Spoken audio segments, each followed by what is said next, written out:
Amma bu Necə ilə mahnı deyil. mahnısıdır? Necə ilə? 13 il bundan 13 il öncə bundan 13 öncə. Degəlsində bədahətən meyxana deyilib. Yəni Oktay bəylə Samilə xanım bədahətən meyxana deyib.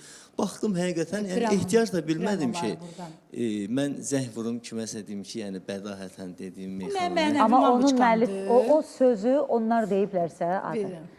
onların müəllif hüququdur. Baxın Lamiyə xanım, burada belə bir şey var. Mən bir bəy olaraq Oktay müəllimə belə cavab verim. Oktay müəllim mənim üçün elə bir sənətkardır ki, elə bir şairdir ki, elə bir ustaddır ki, elə bir insandır ki, yəni adam Respublikanın xalq artistlərinə belə mahnı verib. Onun minlərlə dəyişməsi var. Onun Gözəl mahnıları var. dəhşətdən, Sənətkardır, həddindən oradan çox öz yazdığı sənətkardır. şeirlər var, həddindən çox yazdığı mahnılar var. Nə oldu ay Oktay müəllim? 13 il bundan öncə bədahətən dediyim meyxanaya mı qaldın? Sən çıxıb efirdə deyirsən ki, məndən halallıq alaydınız. İcazə də demir, ha, halallıq alaydınız. Yəni halallıq bizim nə bilim, mənim düşüncəmdə hansı müğənniyə zəng vurub desən ki, mən halallıq verir, deyəcək filan qədər gətir ver, mən halallıq verim. Halallığı buna görə istəyirlər. Yoxsa belə heç kəs o halallıqdan... Yox, yəni mən bunu...